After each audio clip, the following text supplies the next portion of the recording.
In the quiet corridors of Windsor Castle, where centuries of royal secrets whisper through stone walls, a single discovery would shake the very foundations of the British monarchy. What started as a routine security inspection in Queen Camilla's private chambers would unravel a mystery that had been hidden for over 70 years, a mystery that connected the late Queen Elizabeth II to one of the most controversial moments in royal history. When Royal Protection Officer James Mitchell pushed aside the heavy velvet curtains of an ornate wardrobe, he expected to find nothing more than expensive gowns and ceremonial attire.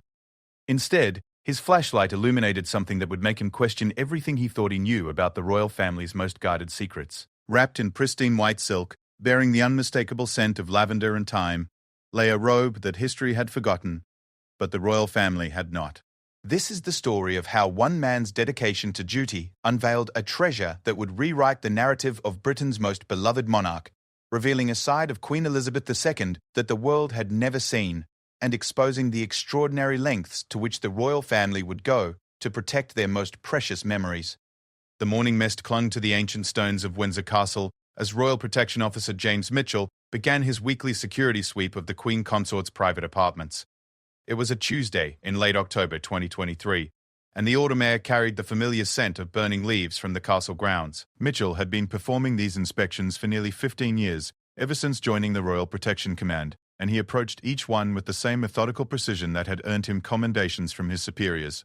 At 42 years old, Mitchell was considered one of the most reliable officers in the royal security detail. His colleagues often joked that he could spot a security vulnerability from 100 yards away, but what they didn't know was that Mitchell's attention to detail stemmed from a deep personal connection to the royal family that went back generations.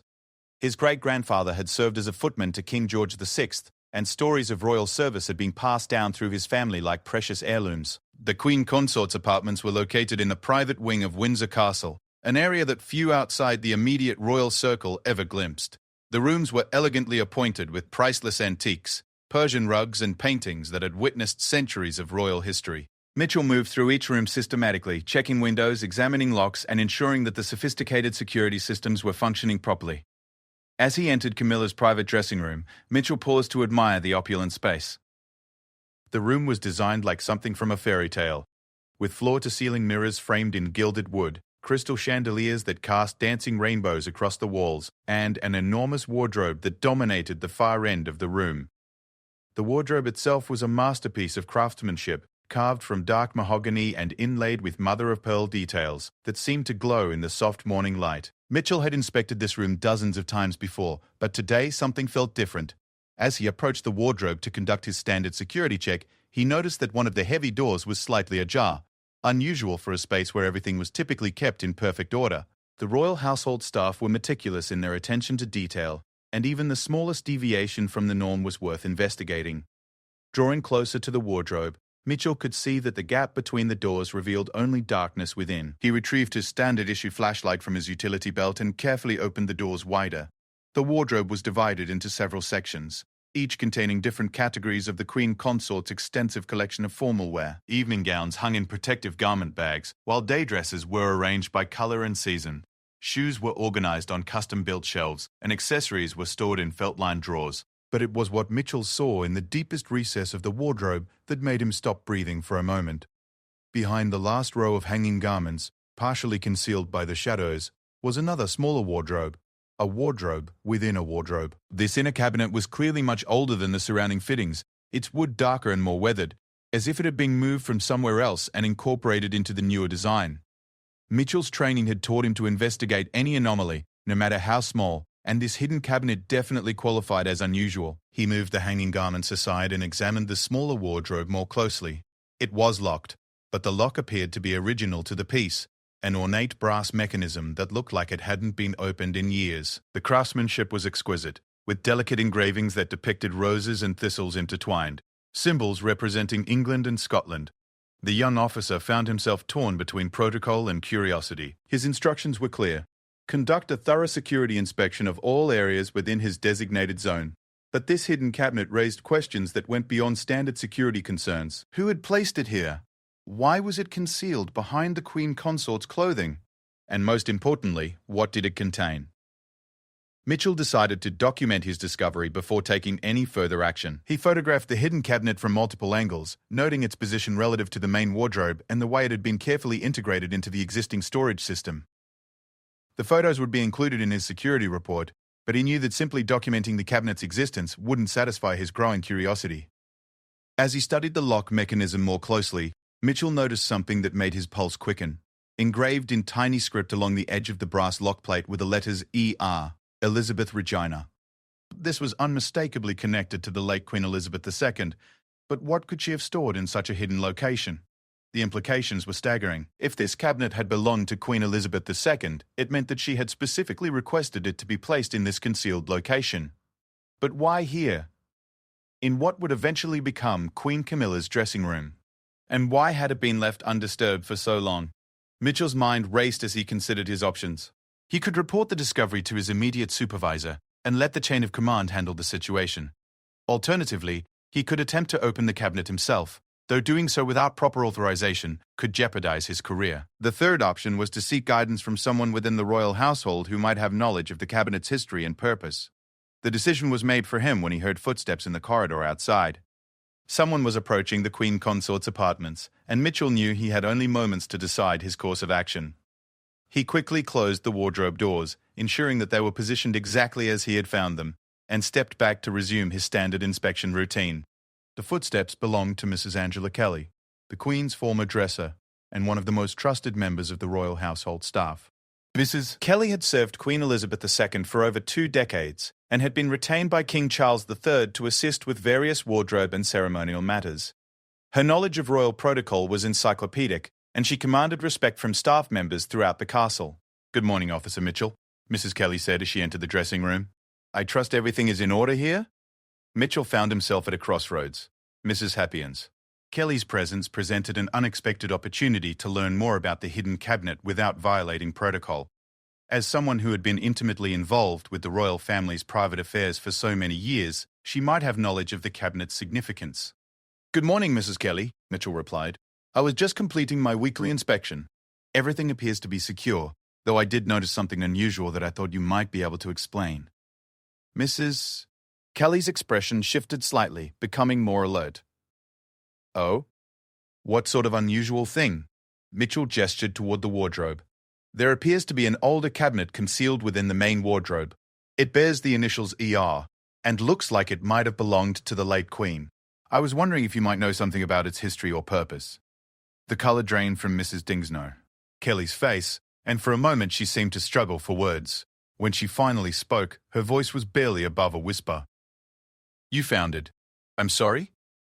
"The cabinet. We thought it had been lost during the move. Her Majesty specifically requested that it be preserved and kept secure, but with all the changes following her passing," Mrs. Kelly trailed off, clearly struggling with emotions that the discovery had stirred up. Mitchell realized he had stumbled upon something far more significant than a simple security anomaly. "Mrs. Kelly, if this cabinet was important to the late Queen, perhaps we should ensure that its contents are properly secured and documented." Kelly nodded slowly. "Yes, I believe you're right, but this isn't something that can be handled through normal channels. What you've discovered requires the personal attention of His Majesty the King." The implications of Mrs. Kelly's words hung in the air between them. Whatever was contained in that hidden cabinet was significant enough to warrant the direct involvement of King Charles III. Mitchell found himself wondering what secret from Queen Elizabeth II's past could be so important that it required such extraordinary measures to protect. "Should I prepare a special report?" Mitchell asked. "No, Mrs. Darble," Kelly replied firmly. "This discovery stays between us for now. I'll need to speak with His Majesty privately before any official actions are taken. In the meantime, I trust that you'll maintain the strictest confidence about what you found." Mitchell nodded his understanding, but his mind was already racing with questions that he knew might never be answered. As he prepared to leave the dressing room, Mrs. Kelly placed a gentle hand on his arm. "Officer Mitchell, I want you to know that your discretion in this matter is appreciated more than you might imagine. The royal family has always valued loyalty above all else, and your handling of this situation demonstrates exactly the kind of character that makes someone suitable for royal service." As Mitchell left the Queen Consort's apartments that morning, he carried with him the knowledge that he had uncovered something that could change his understanding of the royal family forever.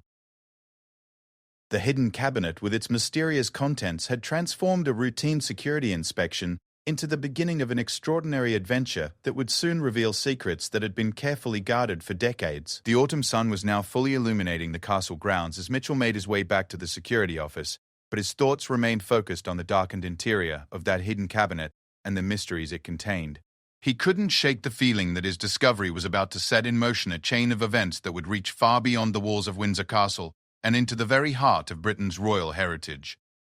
3 days had passed since Mitchell's discovery, and the secret weighed on him like a stone in his chest. He had maintained his regular duties with professional composure, but every time he walked past the Queen Consort's apartments, he found himself thinking about the mysterious cabinet and its unknown contents. Mrs. Kelly had been true to her word about maintaining confidentiality, and no further communication had passed between them regarding the discovery. On Friday evening, as Mitchell was preparing to end his shift, a royal equerry approached him with a message that made his heart skip a beat. "Officer Mitchell, His Majesty requests your presence in the Oak Drawing Room at 8 o'clock this evening. You are to come alone and speak to no one about this meeting." The Oak Drawing Room was one of King Charles III's preferred private spaces within Windsor Castle, a relatively intimate room by royal standards that the king used for personal meetings and quiet reflection. Mitchell had never been summoned to meet with the king privately, and he spent the remaining 2 hours of his shift wondering what the conversation might entail. At precisely 8 o'clock, Mitchell knocked on the door of the Oak Drawing Room. King Charles III's voice invited him to enter, and Mitchell stepped into a space that perfectly reflected the monarch's personal tastes. The room was filled with comfortable furniture, organic textures, and artwork that spoke to the king's love of traditional craftsmanship. A fire crackled warmly in the stone fireplace, casting dancing shadows across the walls lined with leather-bound books. King Charles stood near the fireplace, dressed casually in a wool sweater and comfortable trousers. Despite the informal attire, his bearing remained unmistakably regal. Mrs. Kelly was also present, seated in a chair near the fire, her expression serious but encouraging. "Officer Mitchell," the king began, his voice carrying the weight of decades in public service. "Mrs. Kelly has informed me of your recent discovery in the Queen Consort's dressing room. I understand you've handled this matter with the discretion and professionalism that we've come to expect from our security staff." "Your Majesty, I was simply performing my regular duties," Mitchell replied, unsure of how to navigate this unprecedented situation. The king smiled slightly. "Yes, but duty performed with integrity often leads to discoveries that require careful consideration. Please sit down.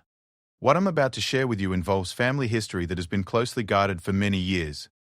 Mitchell took a seat in the chair the king indicated, his mind racing with possibilities about what he was about to learn. King Charles moved to a side table where a crystal decanter of brandy waited alongside several glasses. He poured 3 measures and distributed them before settling into his own chair. "The cabinet you discovered belonged to my mother, Queen Elizabeth II, but its contents relate to a period in her life that predates her reign, a time when she was still Princess Elizabeth." Mrs. Kelly leaned forward slightly. "Your Majesty, perhaps I should explain the historical context." The king nodded his approval, and Mrs. Kelly began to weave a tale that transported Mitchell back to the 1940s. During World War II, Princess Elizabeth was determined to contribute to the war effort in ways that went beyond ceremonial appearances and morale-boosting visits. She had trained as a driver and mechanic in the Auxiliary Territorial Service, but what few people knew was that she also participated in a highly classified intelligence operation. Mitchell felt his eyebrows rise in surprise. This was not the version of Queen Elizabeth II's wartime service that appeared in history books or royal biographies, Mrs. Kelly continued. The operation involved using royal residences as safe houses for intelligence operatives and resistance fighters who were being smuggled out of occupied Europe. Princess Elizabeth, despite being only 19 years old, served as a crucial link in this underground network. She used her position and access to coordinate communications and provide shelter for people whose lives depended on absolute secrecy. My mother never spoke publicly about this aspect of her wartime service because it involved intelligence matters that remained classified for decades after the war ended, but she kept mementos from that period, items that reminded her of the courage shown by ordinary people during extraordinary times. The cabinet contains some of these mementos, Mrs. Kelly added. But the most significant item is a robe that was worn by one of the resistance fighters my mother helped to safety. The woman was a French aristocrat who had been working with the British intelligence services in occupied France. When she arrived at Windsor Castle, she was wearing a family heirloom, a ceremonial robe that had been passed down through generations of her family. Mitchell listened with growing amazement as the story unfolded. The idea that Queen Elizabeth II had been involved in wartime intelligence operations was fascinating enough, but the personal connection to individual resistance fighters added a human dimension to history that few people could have imagined. King Charles stood and walked to the window, gazing out at the castle grounds where so much history had unfolded. The Frenchwoman, Marguerite de Montclair, became more than just someone my mother helped to safety. They developed a friendship that lasted for decades, corresponding regularly until Marguerite's death in the 1990s. Before Marguerite continued her journey to safety in Canada, she insisted that my mother keep the robe as a symbol of their shared commitment to fighting tyranny. But why was it hidden? Mitchell asked, his curiosity overcoming his nervousness about questioning the king. Mrs. Kelly answered, because Queen Elizabeth II understood that some aspects of history are too precious and too personal to be subjected to public scrutiny.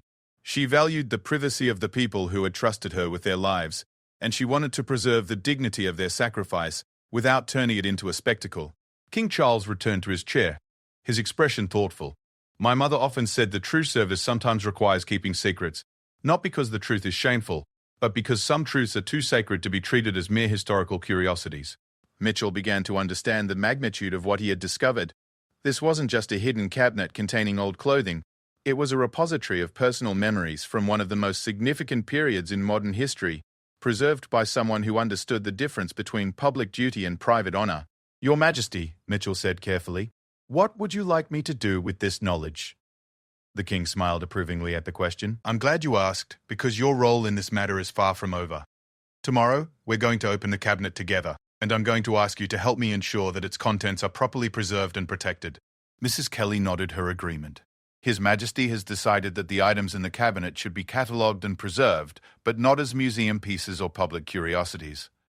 They represent a private family legacy that deserves to be honored appropriately. But there's another reason I wanted to share this story with you tonight, King Charles added. The cabinet's location in the Queen Consort's dressing room wasn't accidental. My mother specifically requested that it be placed there as a wedding gift to Camilla. Not the cabinet itself, but what it represents. Mitchell looked puzzled, and the king explained further. My mother understood that Camilla would face unique challenges as Queen Consort, many of them related to public perception and historical comparisons. By placing the cabinet in Camilla's private space, she was sharing a message about the difference between public roles and private character. The robe represents courage, sacrifice, and the willingness to do what's right, even when no one is watching. The implications of Queen Elizabeth II's gesture were profound. By entrusting these precious memories to Queen Camilla's care, she had been offering both a gift and a lesson about the true nature of royal service. Callie reached into a leather folder that had been resting beside her chair. Officer Mitchell, His Majesty has a proposition for you. Your discretion and integrity in handling this discovery have impressed us greatly. We'd like to offer you a new position within the royal household, one that would involve safeguarding family treasures and historical artifacts that require special protection. Mitchell felt the room spinning slightly. The evening had already revealed secrets that changed his understanding of royal history, and now he was being offered an opportunity that could transform his entire career. King Charles leaned forward. The position would involve working directly with the royal collections, but specifically with items that have personal significance to the family. You would become, in effect, a guardian of royal memories, ensuring that precious artifacts are preserved while respecting the privacy of the people and stories they represent. It would mean leaving the security service, Mrs. Kelly added, but it would also mean becoming part of a very small group of people who are entrusted with the most intimate aspects of royal history. Mitchell's mind raced as he considered the offer. It represented everything he had dreamed of during his years of royal service, a chance to work closely with the family's most precious possessions and to play a role in preserving their legacy for future generations. Your Majesty, Mitchell said slowly, I'm deeply honored by your confidence in me. If you believe I can serve the royal family better in this capacity, then I accept your offer. King Charles smiled warmly. Excellent. Your first official duty will be tomorrow morning when we open the cabinet together. But tonight, I want you to understand that you're about to become the custodian of stories that few people will ever know, stories that reveal the true character of the people who have dedicated their lives to serving this nation. As Mitchell prepared to leave the oak drawing room that evening, he realized that his life had been fundamentally changed by a simple security inspection. The hidden cabinet had revealed not only royal secrets but also an opportunity to serve in ways he had never imagined possible. King Charles walked him to the door personally, a gesture that emphasized the significance of their conversation. "Officer Mitchell, tomorrow you'll see artifacts that represent some of the finest moments in royal history. But remember that their true value isn't in their historical significance. It's in what they reveal about the courage and character of ordinary people who chose to do extraordinary things." Mitchell left Windsor Castle that evening with his mind spinning from revelations that had transformed his understanding of Queen Elizabeth II, the royal family, and the true meaning of service. Tomorrow would bring new discoveries, but tonight he could only marvel at the hidden depths of history that existed within the ancient walls of the castle he had sworn to protect. Saturday morning arrived with an unusual stillness that seemed to permeate the entire castle. Mitchell had barely slept, his mind churning with anticipation about what the day would reveal. He arrived at Windsor Castle earlier than requested, using the extra time to walk through the grounds and center himself for what promised to be an extraordinary experience. At precisely 9 o'clock, Mitchell met King Charles and Mrs. Kelly in the Queen Consort's dressing room. The space felt different now that its secrets were partially revealed, charged with an energy that spoke of hidden histories about to be unveiled. The king was dressed simply in a dark sweater and trousers, while Mrs. Kelly wore her customary professional attire, but both carried themselves with the gravity of people about to witness something significant. Also present was Dr. Margaret Thornfield, the royal family's chief archivist, a woman whose expertise in historical preservation was legendary throughout the museum and academic communities. Dr. Thornfield had brought with her a collection of specialized equipment for documenting and preserving historical artifacts: cameras, measuring devices, pH testing kits, and climate-controlled storage containers. "Good morning, Mitchell," King Charles said, using his first name in a way that signaled their evolving relationship. "Are you ready to discover what my mother considered important enough to hide away for all these years?" Mitchell nodded, though his throat felt too tight to speak. The magnitude of the moment wasn't lost on him. He was about to witness the opening of a time capsule that contained personal memories of Britain's longest reigning monarch. Kelly approached the wardrobe with a small key that Mitchell hadn't noticed before. "Her Majesty gave me this key years ago, along with instructions that it should only be used if something happened to her or if circumstances required the cabinet's contents to be revealed." Kelly inserted the key into the brass lock. Mitchell could hear the soft click of the mechanism disengaging. The sound seemed to echo through the room, marking the end of decades of concealment. King Charles stepped closer as Mrs. Kelly carefully opened the doors of the hidden cabinet, revealing its interior for the first time in years. The cabinet was lined with cedar and divided into several compartments, each designed to protect specific types of items. The scent that emerged was a complex mixture of lavender, cedar, and something indefinable that spoke of age and careful preservation. The interior was more spacious than its external dimensions had suggested, extending deeper into the wall than Mitchell had realized. Thornfield immediately began documenting everything with her camera, capturing the cabinet's interior from multiple angles before anything was disturbed. "This is remarkable," she murmured, her professional composure barely containing her excitement. "The preservation conditions are nearly perfect. Whatever is stored here should be in excellent condition." The first item Mrs. Kelly removed was a leather portfolio tied with a silk ribbon. She handed it carefully to King Charles, who untied the ribbon with reverence. Inside were dozens of photographs, black and white images that captured moments from the 1940s with an intimacy that formal royal portraits could never achieve. "These are pictures from the intelligence operations," King Charles explained as he carefully examined each photograph. "Look at this one. My mother, barely 20 years old, standing with a group of resistance fighters in the castle's kitchen gardens."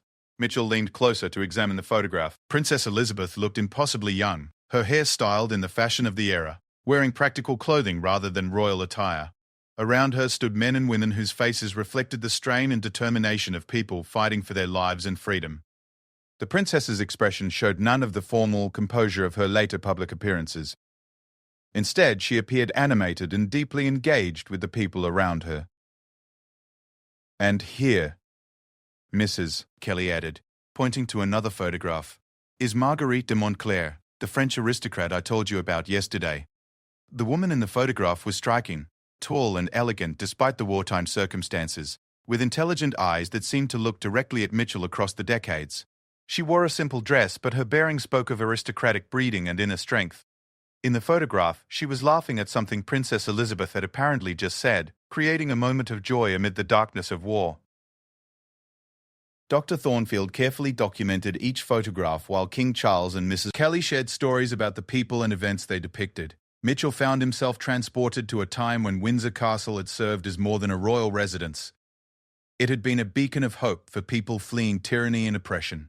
The next item, Mrs. Barbato, Kelly removed from the cabinet, was a wooden box about the size of a jewelry case, intricately carved with symbols that Mitchell didn't recognize. King Charles opened it carefully, revealing a collection of small personal items. A fountain pen, a compass, a locket containing a photograph, and several pieces of jewelry that appeared to be of continental European design. These belonged to some of the people my mother helped during the war, King Charles explained. They were given to her as tokens of gratitude, but also as insurance policies. If something happened to the original owners, these items would serve as proof of their identities and help their families locate them after the war.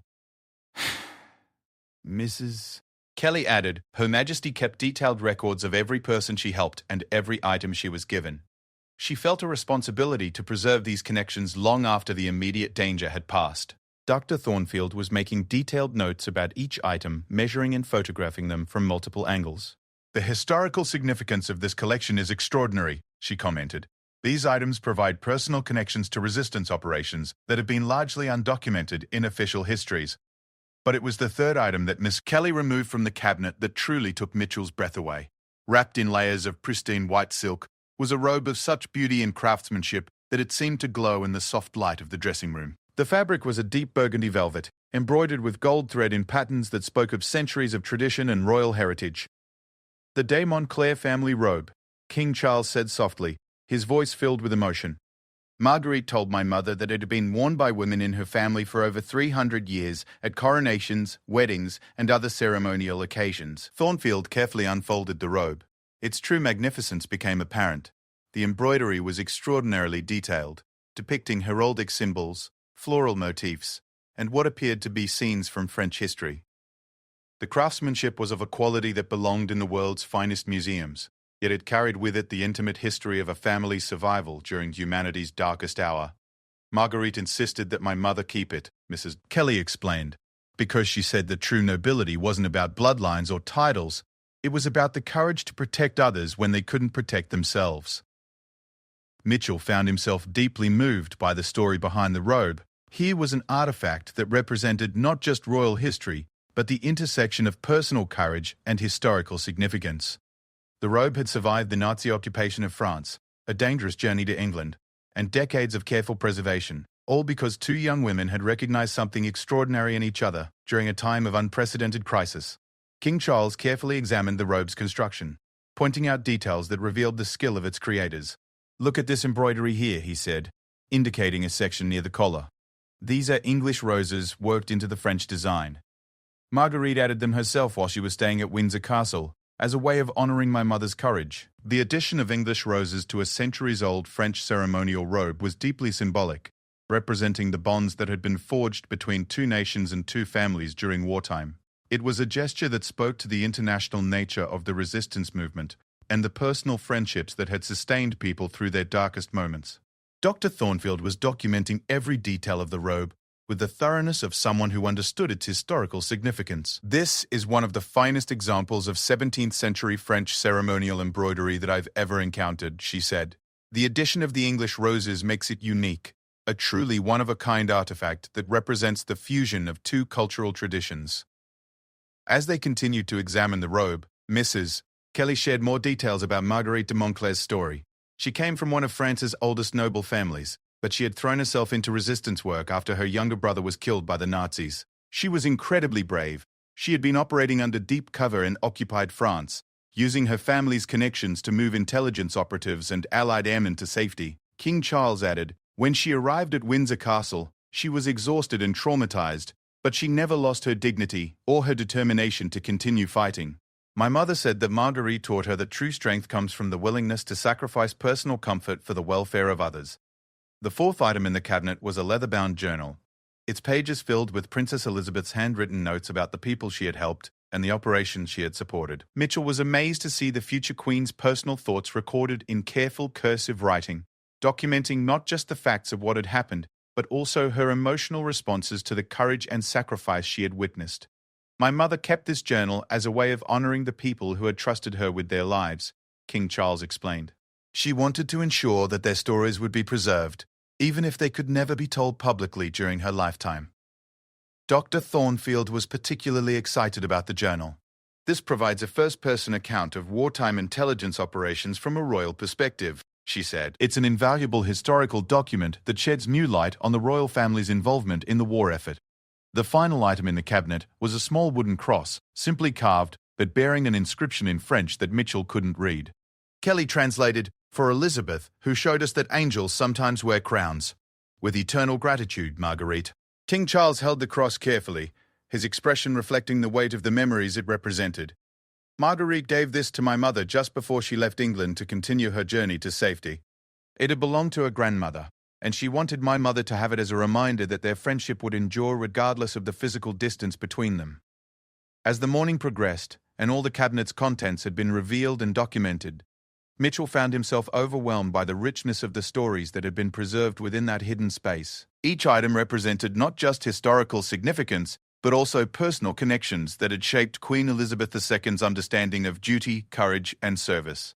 King Charles carefully rewrapped each item as Dr. Thornfield completed her documentation.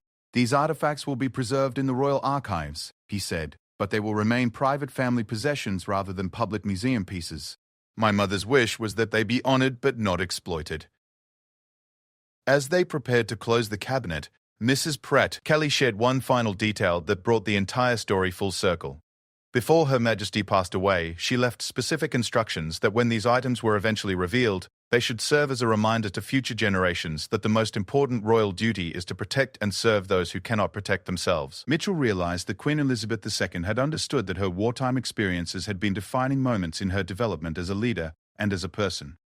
By preserving these memories and eventually sharing them, she was passing on lessons about courage, sacrifice, and the true meaning of service that went far beyond the ceremonial aspects of royal duty. The morning had revealed not just hidden artifacts, but also hidden depths of character in Britain's longest-reigning monarch.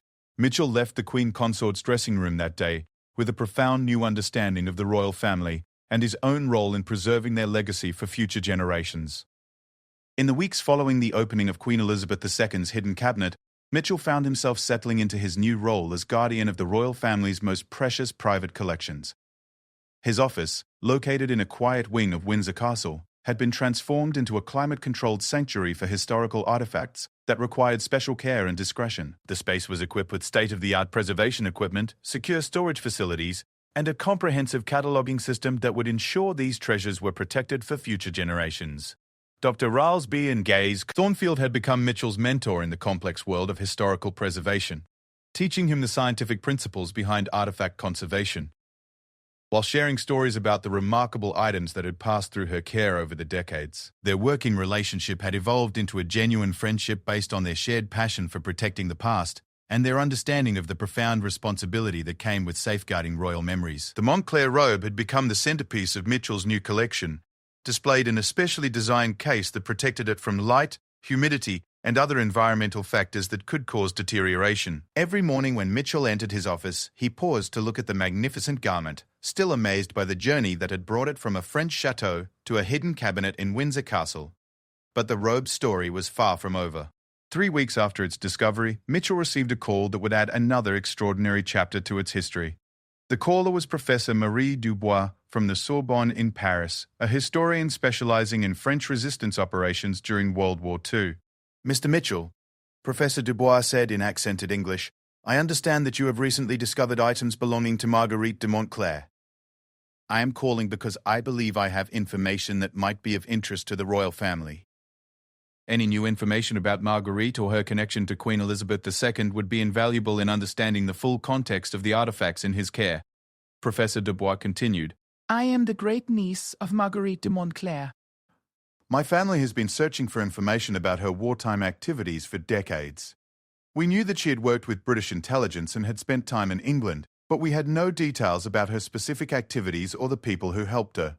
The revelation that Marguerite had living relatives was startling. Mitchell had assumed that her family line had ended with her death in the 90s, but apparently there were descendants who had maintained their own connections to her story. "Professor Dubois," Mitchell said carefully, "I would be very interested in speaking with you further about this matter, But I'll need to discuss it with His Majesty the King before we can proceed. Of course, Professor Dubois replied.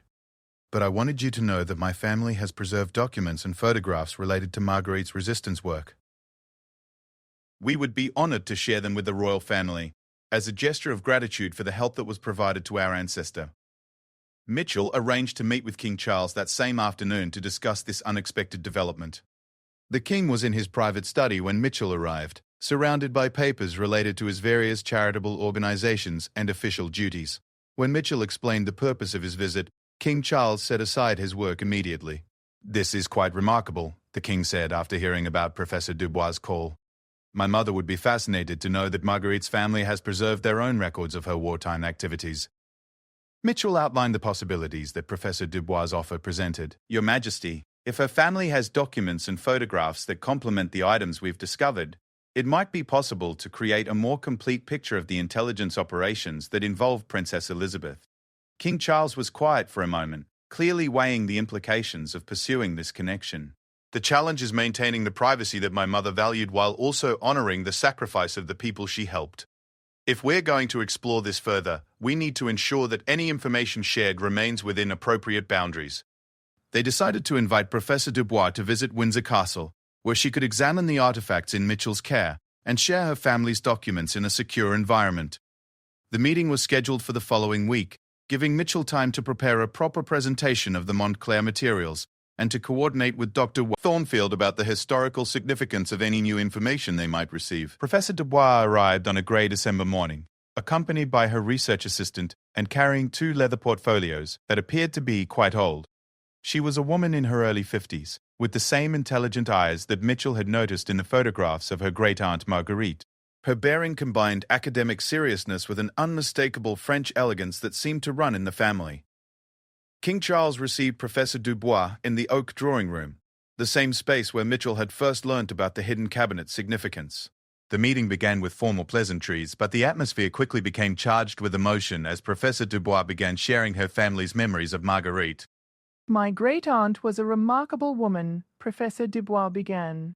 She rarely spoke about her wartime experiences, but she always maintained that her time in England had been transformative. She said that she had met young people who understood that privilege comes with the obligation to serve others. She opened her first portfolio and removed a photograph that made everyone in the room gasp.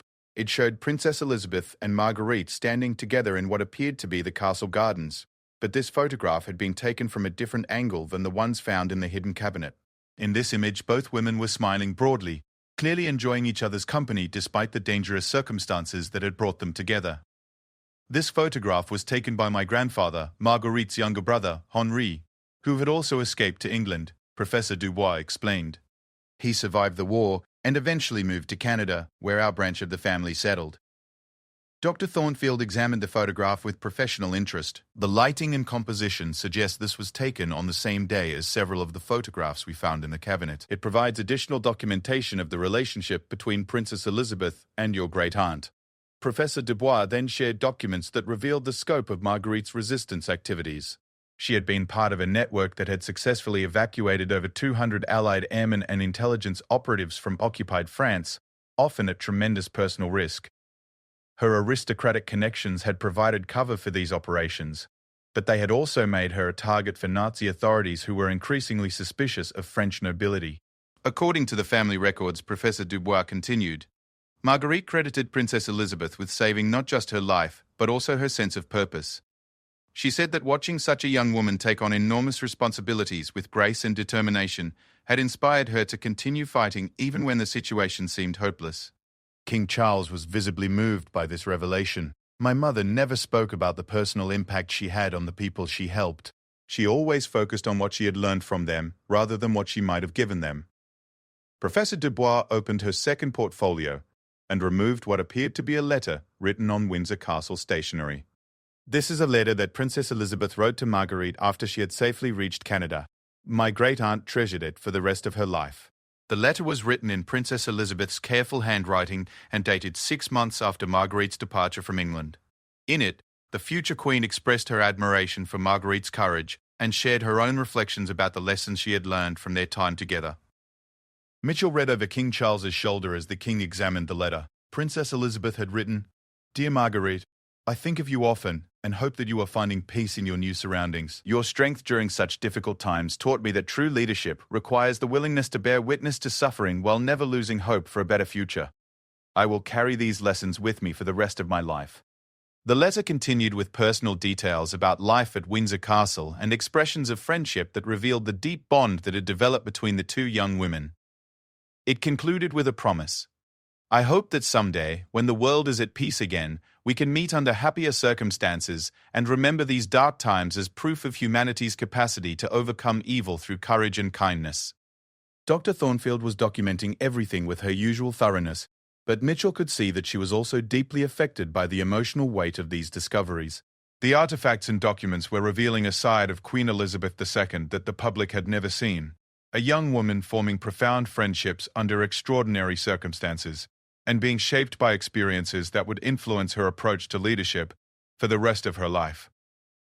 Professor Dubois then shared the most surprising revelation of all. My great-aunt maintained correspondence with Princess Elizabeth throughout her life. They exchanged letters regularly for over 50 years, sharing personal milestones, family news, and reflections about the changing world around them. King Charles looked stunned.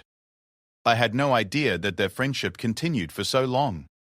My mother never mentioned ongoing correspondence with wartime contacts. According to our family records, Professor Dubois continued, the correspondence only ended when my great-aunt passed away in 1995. Her final letter to Queen Elizabeth expressed her gratitude for a lifetime of friendship and her admiration for the grace with which Her Majesty had carried out her royal duties. Mitchell realized that this revelation cast the hidden cabinet in an entirely new light. Queen Elizabeth II hadn't just preserved artifacts from a brief wartime encounter. She had maintained a lifelong friendship that had provided her with a connection to one of the most formative periods of her life. Professor Dubois reached into her portfolio one more time and removed a small package wrapped in tissue paper. My great-aunt left specific instructions that if we ever made contact with the royal family, we should return this to them. She carefully unwrapped the package to reveal a small silver locket that matched one of the pieces found in the hidden cabinet's wooden box. Inside the locket was a miniature photograph of Princess Elizabeth, clearly given to Marguerite as a keepsake during her stay at Windsor Castle. She wanted the royal family to know that their friendship had been one of the greatest treasures of her life, Professor Dubois said, her voice thick with emotion. King Charles accepted the locket with trembling hands. This is extraordinary. It means that my mother's impact on your great-aunt's life was matched by the impact that Marguerite had on hers. As the meeting concluded, Professor Dubois made an offer that surprised everyone present. My family would like to donate our collection of documents and photographs to the Royal Archives, with the understanding that they would be preserved alongside the artifacts you've discovered. We believe that these materials belong together, as they tell a complete story of friendship, courage, and service that transcends national boundaries. King Charles graciously accepted the offer, recognizing that the combined collections would create a comprehensive record of one of the most remarkable friendships in modern royal history. Mitchell found himself entrusted with integrating these new materials into his growing collection, ensuring that the complete story of Princess Elizabeth and Marguerite de Montclair would be preserved for future generations. As Professor Dubois prepared to leave Windsor Castle, she shared one final detail that brought the entire story full circle. My great-aunt often said that her time in England had taught her that true nobility isn't about titles or bloodlines. It's about the willingness to use whatever advantages you have to help others who are less fortunate. Mitchell realized that this lesson had become central to Queen Elizabeth II's approach to royal service throughout her long reign. The young princess who had risked her safety to help resistance fighters had grown into a monarch who understood that privilege comes with the obligation to serve others, a philosophy that had guided her actions for over 70 years. The discovery of the hidden cabinet had revealed far more than historical artifacts. It had uncovered the roots of a philosophy of service that had shaped one of the most remarkable reigns in British history. 6 months had passed since the discovery that had transformed Mitchell's life and revealed hidden depths of Queen Elizabeth II's character. The collection of artifacts and documents related to Princess Elizabeth's wartime activities had grown into a comprehensive archive that documented one of the most remarkable untold stories in modern royal history. Mitchell's role as guardian of these treasures had evolved from simple preservation into something approaching sacred trust.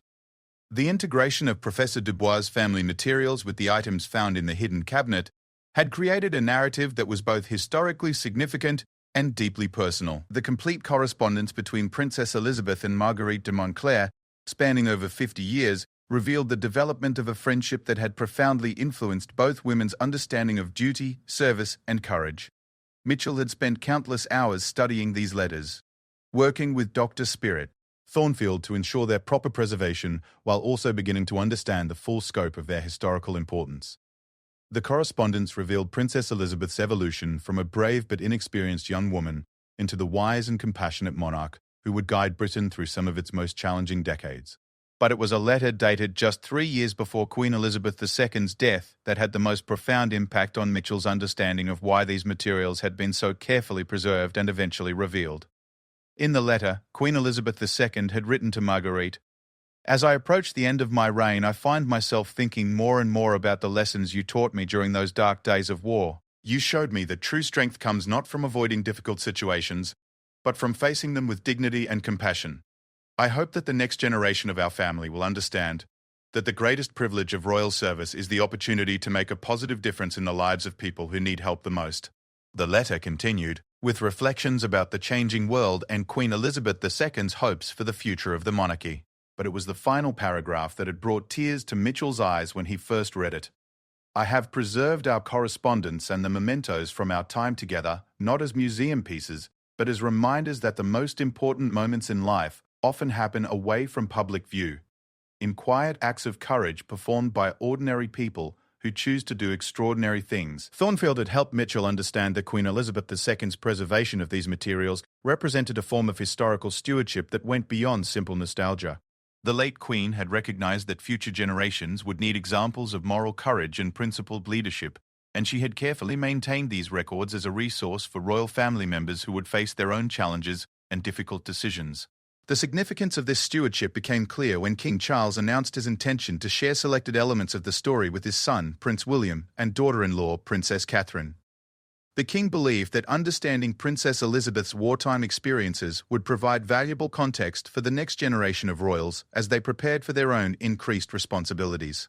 Mitchell was asked to prepare a presentation that would convey not just the historical facts of Princess Elizabeth's intelligence activities, but also the personal growth and philosophical development that had resulted from her wartime experiences. It was a responsibility that he approached with both excitement and trepidation, knowing that his presentation might influence the future direction of royal service. The presentation took place in the same oak drawing room where Mitchell had first learned about the hidden cabinet's contents. Prince William and Princess Catherine listened with fascination as Mitchell shared the story of Princess Elizabeth's involvement in intelligence operations and her friendship with Marguerite de Montclair. Princess Catherine was particularly moved by the photographs showing Princess Elizabeth working alongside resistance fighters and refugees. "She looks so young in these pictures," she observed, "but there's something in her expression that shows she understood the weight of what she was doing." Prince William examined the Montclair robe with the same reverence his father had shown months earlier. "The craftsmanship is incredible," he said, "but what's even more remarkable is the story it represents. The bonds formed between people from different backgrounds who were united by their commitment to fighting injustice." Mitchell shared excerpts from the correspondence between Princess Elizabeth and Marguerite, focusing on letters that revealed the future queen's developing philosophy of service. One letter, written when Princess Elizabeth was 25, contained a passage that seemed to predict her approach to royal duty throughout her long reign. "I am beginning to understand that true leadership requires the ability to see beyond one's own circumstances and to act in the interests of people who may never know about the sacrifices made on their behalf."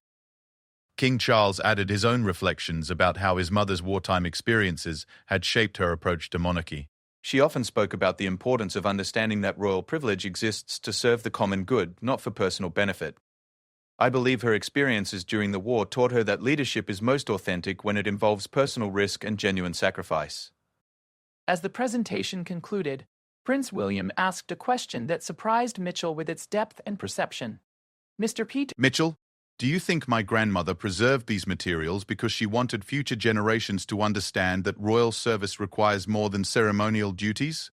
Mitchell considered the question carefully before responding.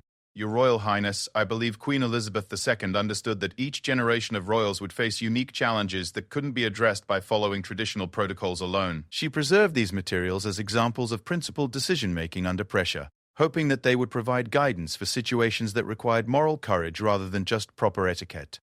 Princess Catherine nodded thoughtfully. It's remarkable to think that she was keeping these lessons alive for us, even though she couldn't share the stories publicly during her lifetime. The meeting concluded with King Charles making an announcement that would give the collection a new dimension of meaning. I've decided to establish a private foundation that will use the lessons from my mother's wartime experiences to support contemporary humanitarian efforts. The foundation will work quietly, without publicity, to assist people who are facing persecution or displacement due to conflict or political oppression. Mitchell felt a surge of pride as he realized that the artifacts he had been preserving would now inspire active service rather than passive remembrance. Queen Elizabeth II's wartime legacy would continue to make a positive impact on the world through the work of her descendants. The foundation, which would be called the Marguerite Foundation in honor of Princess Elizabeth's wartime friend, would operate with the same discretion that had characterized the original intelligence operations. Its work would focus on providing safe passage and new opportunities for people fleeing oppression, just as Windsor Castle had done during World War II. Mitchell was invited to serve on the Foundation's board, bringing his expertise in preserving historical materials to help document the Foundation's work and ensure that future generations would understand the connections between past and present acts of service. As winter gave way to spring at Windsor Castle, Mitchell found himself reflecting on the extraordinary journey that had begun with a routine security inspection. The discovery of Queen Elizabeth II's hidden cabinet had revealed not just historical artifacts, but living principles that continued to guide the royal family's approach to service and leadership. The Montclair robe, now properly displayed in Mitchell's office, had become a symbol of the international bonds that could be forged through shared commitment to justice and human dignity. Visitors to Mitchell's office often paused before the case containing the robe, drawn by its beauty, but also sensing the deeper significance it represented. Thornfield had begun work on a comprehensive catalogue of the collection, ensuring that every item, document, and photograph would be properly preserved for future researchers and family members. But she had also noted that the collection's greatest value lay not in its individual components, but in the complete story it told about character development under extraordinary circumstances. These materials document one of the most important aspects of leadership, Dr. Thornfield explained to Mitchell during one of their regular working sessions. They show how early experiences of moral courage can shape a person's entire approach to responsibility and service. Mitchell had come to understand that Queen Elizabeth II's preservation of these materials represented a form of moral inheritance that she was passing on to future generations. The letters, photographs, and artifacts weren't just historical curiosities. They were guidebooks for navigating the complex challenges of public service while maintaining personal integrity and compassion. The most recent addition to the collection was a letter from Professor Dubois, informing Mitchell that her family's research had uncovered evidence of other French resistance fighters who had been helped by Princess Elizabeth during the war. The professor was working to contact descendants of these individuals, hoping to compile a more complete record of the intelligence operations that had been centered at Windsor Castle. We believe that my great-aunt's story was just one example of many similar cases, Professor Dubois had written. Princess Elizabeth may have helped dozens of people escape Nazi persecution, creating a network of gratitude and friendship that extended across Europe and beyond. Mitchell was excited by the possibility that additional materials might be discovered, further enriching the collection and providing even more detailed documentation of Queen Elizabeth II's early development as a leader. Each new discovery added depth to his understanding of how the young princess's wartime experiences had laid the foundation for her later success as Britain's longest-reigning monarch. But perhaps the most meaningful aspect of Mitchell's work had been his growing realization that Queen Elizabeth II had intended these materials to serve as inspiration for contemporary action rather than mere historical remembrance. The late Queen had understood that each generation would face its own forms of tyranny and injustice, and she had preserved examples of moral courage to guide her descendants in their own battles against oppression and hatred. As Mitchell locked his office that evening, pausing as always to look at the Montclair robe in its protective case, he felt a profound sense of connection to the young princess who had risked her safety to help strangers in need. Her legacy lived on not just in the artifacts he protected, but in the ongoing work of the Marguerite Foundation and in the character of the royal family members who continued to be guided by her example. The hidden cabinet in Queen Camilla's dressing room had been empty for months now, its secrets revealed and its treasures properly preserved. But the impact of its discovery continued to ripple outward, inspiring new acts of service and creating new connections between past and present that ensured Queen Elizabeth II's most important lessons would never be forgotten. Mitchell's journey from Royal Protection Officer to Guardian of Royal Memories had taught him that the most valuable treasures are often hidden in plain sight, waiting for someone with the courage and curiosity to look beyond the obvious and discover the extraordinary stories that lie beneath the surface of ordinary life.